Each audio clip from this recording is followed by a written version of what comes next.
I used to live in a small studio apartment in Chicago when I finished college. It was not fancy, just a single-room space on the top floor of a 3-story building. I chose it because rent was cheap and it was close to work. And as a 23-year-old with student loans and no savings, I didn't have the luxury of being picky. The apartment was clean, functional, and most importantly, mine. The only window in the place looked out over a narrow alley.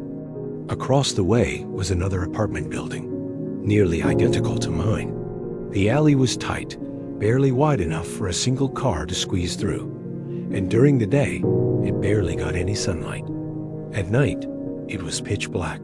That never really bothered me much.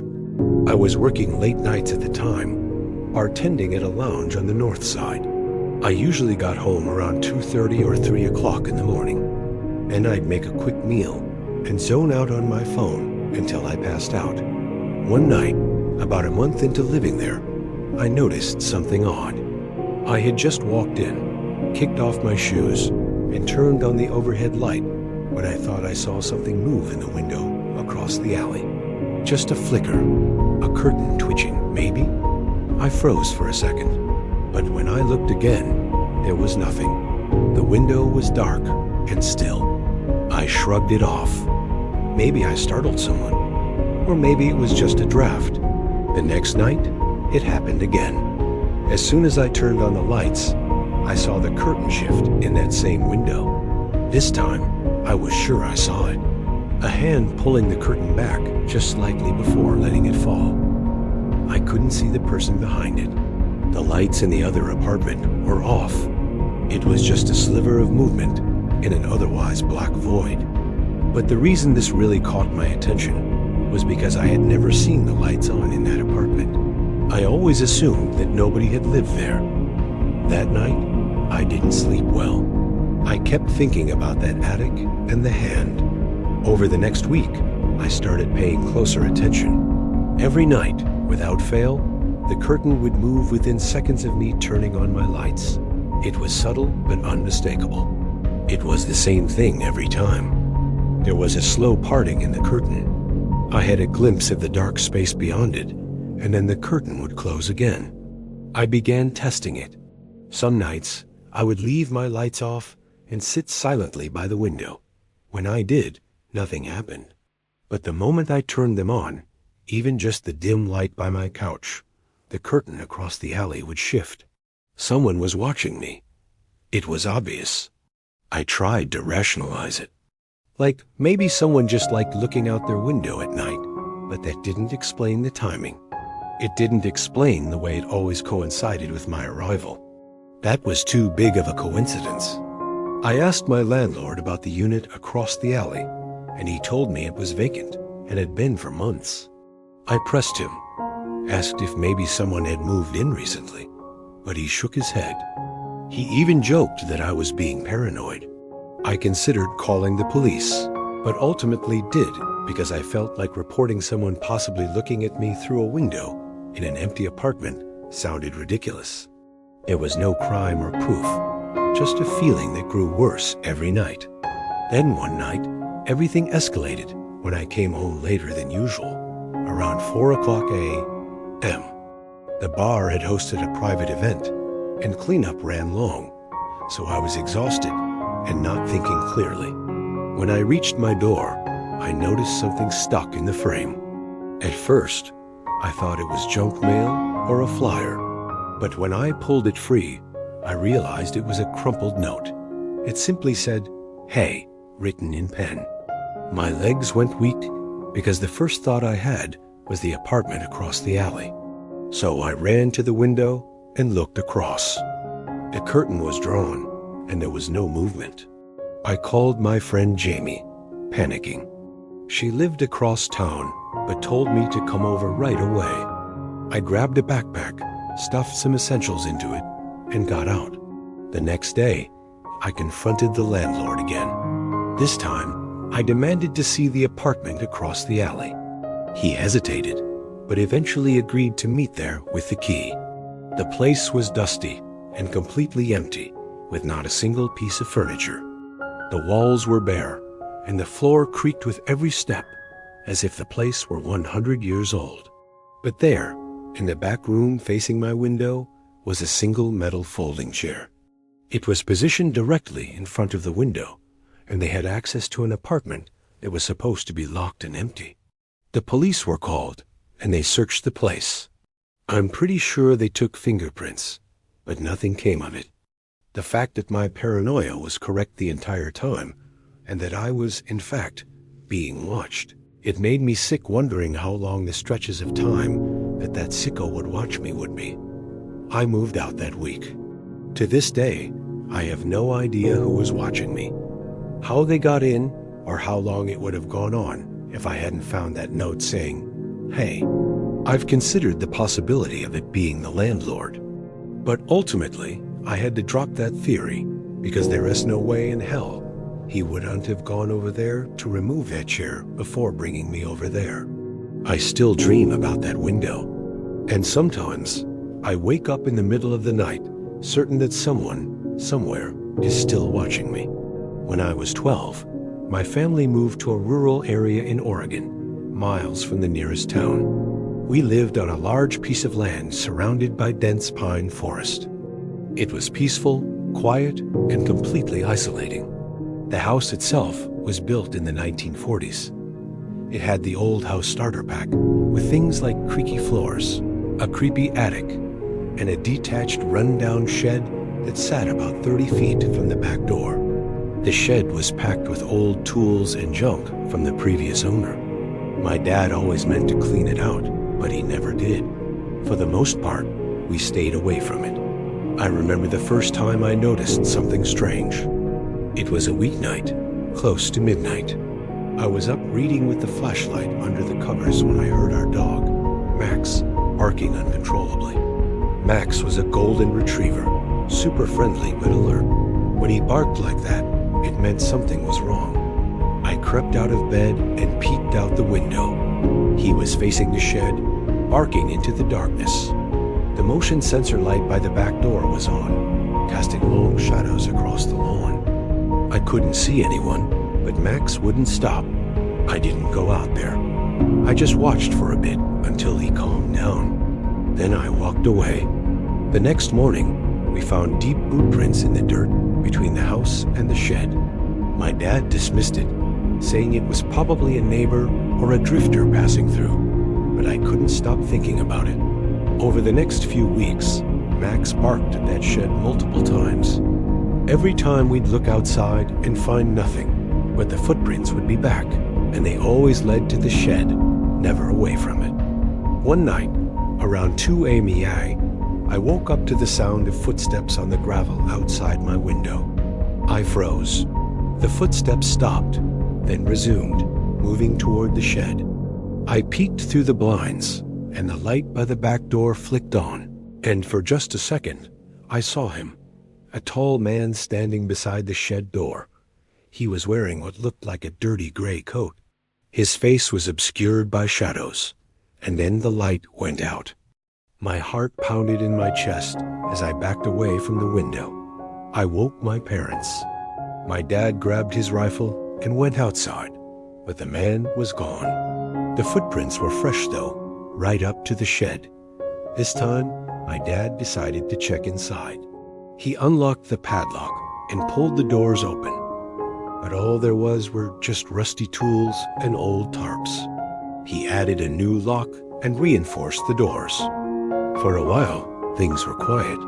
Then, a month later, Max went missing. We searched everywhere, through the woods, up and down the road, even asked neighbors. He was gone. I was completely heartbroken. I held out hope that he'd return, and he just got lost in the woods. That night, I couldn't sleep at all. I kept thinking about the shed and Max, about the man I'd seen. Around 3:00 a.m., I heard the back door creak. I got out of bed and tiptoed into the hallway. My dad was already up, holding his rifle. We moved to the back door just in time to see the motion light flicker on. There, standing by the shed, was the man again, only this time he was holding something. In one hand, a knife. In the other, Max's collar. When I saw this, I felt like my life was half sucked out of my body, like this horrible weightlessness in which I almost felt like I was going to fall down. My dad shouted and raised the rifle, but the man turned and ran into the woods. We called the police, and they searched the area, but found no trace of him. What they did find inside the shed made me sick. The floor had been cleared. In the dirt, someone had carved symbols, crude, disturbing images. In the corner was a pile of bones. Animal bones, hopefully. It got worse. Behind a false panel in the shed wall, the officers found a backpack filled with items that weren't ours. Wallets, watches, and a few pieces of worn clothing. Things that must have belonged to someone. Multiple someones. The strangest thing was a notebook. Pages and pages of strange symbols, incoherent rambling, and jagged handwriting, and crude drawings of houses, families, and eyes. I believe that this was some kind of message to us, saying he was watching us like he's watched other families. The police took all the items that were found. That night, while packing to leave, I looked out my window one last time to the shed. The police tape fluttered in the breeze, and all was quiet. But just beyond it, maybe 10 feet into the tree line, I saw a person's face, but the moment I blinked, it was gone. I screamed my dad's name in a desperate panic, yelling, "He's back!" My dad stormed into the room and looked out the window, asking where he was. I pointed straight at the shed and said he was to the left, right by the woods. He ran to grab his rifle again, and this time he ran outside and screamed like a maniac while firing around. You can't imagine the anger and frustration of having to be chased out of your own home by a crazy, dangerous person who likely killed your dog. My dad was letting his frustration out in that moment. I know my dad wanted to kill that man. We moved out days later to a much less remote part of Oregon. Music.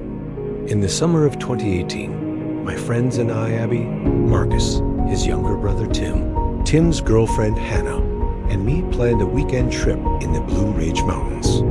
We were all in our early 20s, fresh out of college, and eager to unplug from everything. We picked a spot far off the grid, deep into the national park, where the trees grew thick.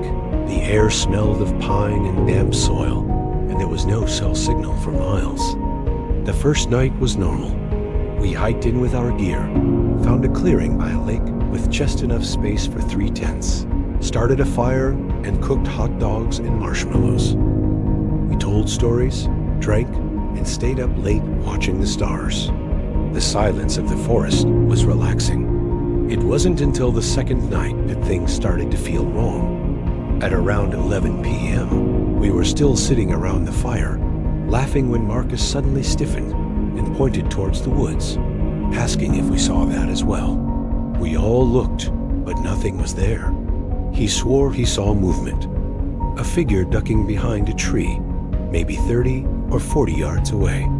Tim dismissed it as a deer, but then 20 minutes later, we heard a stick snap in the same direction. This time, it was loud. Abby was clearly spooked and said she wanted to go to bed. Everyone agreed to call it a night. We doused the fire, zipped up the tents, and tried to sleep. That night, I woke up to something that still haunts me. Breathing from just outside, probably not even 10 feet from my head. At first, I thought I was still in a half-dream state, but it continued. I was with 4 other people, though.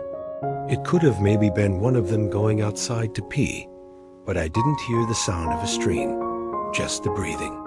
The breathing also almost sounded like an older person, someone who was short of breath from smoking too much. I reached for my flashlight, but didn't dare turn it on. The breathing moved from one side of the tent to the other, then it stopped. I waited without saying a word because it was the only thing I could do. Since the breathing stopped rather suddenly, I felt a sense of relief that my original thought of it being one of my friends peeing was accurate. So eventually, I fell asleep. In the morning, I said nothing. Neither did Abby. But when we met up for breakfast, Marcus had a concerned look on his face, like he was antsy to tell us something. He said someone was outside our tent last night. Hannah nodded and said she heard it too, and noted that whoever it was walked around the tent more than once, and it could have been more than one person. I asked the entire group if anyone got up to pee last night, and that's what we heard. Tim responded that he did go pee, but that he thought he saw a figure crouched near the fire pit around 4:00 a.m. We searched the area, and we found footprints in the ground circling all 3 tents. But in a spot where the dirt was a little wetter, more like mud, one of the footprints was very clearly from a bare human foot, not shoes or boots. This made the whole thing even stranger. They led into the woods and vanished. We tried to joke about it, saying maybe it was a crazy hiker or prankster, but it didn't feel like a joke. That night, we stayed up later, talking nervously around a much bigger fire. We kept our flashlights close. Around 2:00 a.m., we heard that awful sound of the crunching of leaves in the distance, but this time there was a voice. It was a low voice, too quiet to understand, but definitely human. Marcus snapped on his flashlight, and for a split second, we saw who it was. It was a man, fully naked, crouched behind one of the trees nearby. He scrambled back into the trees like an animal that just got exposed. All of us were completely shook. We were too scared to even break off to go into our tents. Staying out in the open with all 5 of us together just felt safer. Hannah suggested packing up and leaving, but Marcus and I said that was a horrible idea. Packing up camp this late and finding our way back to the car would not only be extremely difficult, but also extremely terrifying, worrying that that man was behind us, following us. That night was the worst night yet, and maybe one of the worst nights of my life. I didn't get a single second of sleep. I was wide awake, and perhaps that may have saved me or my belongings at the very least. However, many hours had passed before I heard the distant sound of a stick snapping or a leaf crunching. I said out loud, "Please let it be a deer," under my breath. A few moments of silence passed before a voice from out in the woods said, "I see you guys." It was not any of my friends. I didn't know if any of my friends were awake and also heard it, but I heard none of them react. So I guess I was too scared to be the only one reacting. What happened next? I never would have expected, though.